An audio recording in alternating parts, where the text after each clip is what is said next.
Hemavathi express link canal ಮೂಲಕ ರಾಮನಗರಕ್ಕೆ ನೀರು ಹರಿಸುವ ಯೋಜನೆಗೆ ವಿರೋಧ ವ್ಯಕ್ತಪಡಿಸಿ ತುಮಕೂರು ಜಿಲ್ಲೆಯ ರೈತರು, ರೈತ ಸಂಘದ ಮುಖಂಡರು, ಜನಪ್ರತಿನಿಧಿಗಳು ಹಾಗೂ ಮಠಾಧೀಶರು ಗುಬ್ಬಿಯ ಬಳಿಯ ಶಿವಮೊಗ್ಗ ಬೆಂಗಳೂರು ರಾಷ್ಟ್ರೀಯ ಹೆದ್ದಾರಿಯಲ್ಲಿ ಬೃಹತ್ ಮಟ್ಟದಲ್ಲಿ ಪ್ರತಿಭಟನೆ ನಡೆಸಿದರು.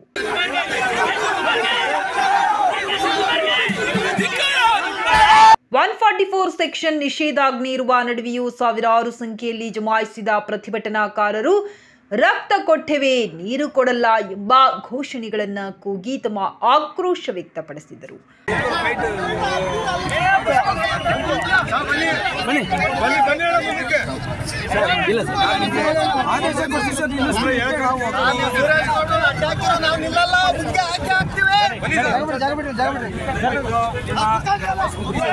ತುಮಕೂರು ಗ್ರಾಮಾಂತರ ಕ್ಷೇತ್ರದ ಶಾಸಕ ಸುರೇಶ್ ಗೌಡ ಅವರು ಪ್ರತಿಭಟನೆಯಲ್ಲಿ ಮಾತನಾಡಿ, ನಮ್ಮ ಹೆಣದ ಮೇಲೆ ನೀರು ಕರೆದೊಯ್ಯಲಿ, ಆದರೆ ಜಿಲ್ಲೆಯ ನೀರನ್ನು ರಾಮನಗರಕ್ಕೆ ಬಿಡೋದಿಲ್ಲವೆಂದು ಉಗ್ರ ಸ್ಥಾನದೊಂದಿಗೆ ಸರ್ಕಾರವನ್ನ ಎಚ್ಚರಿಸಿದರು. ತಕ್ಷಣ ತಾತ್ಕಾಲಿಕವಾಗಿ ತಡೆ ಹಿಡಿದಿವಿ ಅಂತ ನೀವು ಹೇಳಿಸ್ಬಿಡಿ. ನೀವು ಇಲ್ಲ ಭರವಸೆ ಕೊಡಿ, ಸರ್ವಪಕ್ಷ ಸಭೆ ಆಗಿ ಈ ಆಗುವವುಗಳು ಜಿಲ್ಲೆಯಲ್ಲಿರುವಂತಹ ಎಲ್ಲ ಶಾಸಕರನ್ನ ಕರೆದು ವಿಶ್ವಾಸ ತಗೊಂಡು ಈ ನಾಳೆ ಕೆಲಸ ನಿಲ್ಲಿಸ್ತೀವಿ ಅಂತ ಹೇಳಿ ನಾವು ತಾತ್ಕಾಲಿಕವಾಗಿ ಇದನ್ನ ನಿಲ್ಲಿಸ್ತೇವೆ. ಕೆಲಸ ನಿಲ್ಲಿಸಿದ್ರೆ ನಾವು ನಿಲ್ತೀವಿ. ನೀವು 10 JCB ತಂದು ಪೊಲೀಸ್ ಫೋರ್ಸ್ ಆಗಿ ಮಾಡಿದ್ರೆ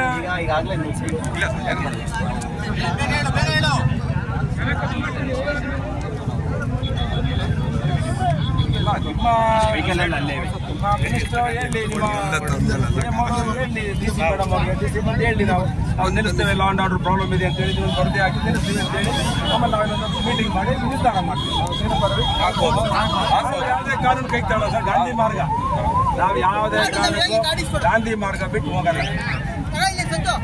ನೀವು ಖುದ್ದು ಮಾತಾಡಿ ನಿಮ್ಮ DC ಮೇಡಮ್ ಹತ್ರ, ಸರ್ಕಾರ ಸಿದ್ದರಾಮಯ್ಯ ಸರ್ ಹತ್ರ, ನಿಮ್ಮ ಜಲಸಂಪನ್ಮೂಲ ಸಚಿವರ. ರಾಜ್ಯ ಸರ್ಕಾರ ಪ್ರಜೆಗಳ ವಿರೋಧವನ್ನೇ ಕಡೆಗಣಿಸಿ ಕಾಮಗಾರಿ ಮುಂದುವರೆಸಿದರೆ ಮತ್ತಷ್ಟು ತೀವ್ರ ಹೋರಾಟ ನಡೆಸುವುದಾಗಿ ರೈತ ಸಂಘದ ಮುಖಂಡರು ಎಚ್ಚರಿಕೆ ನೀಡಿದ್ದಾರೆ.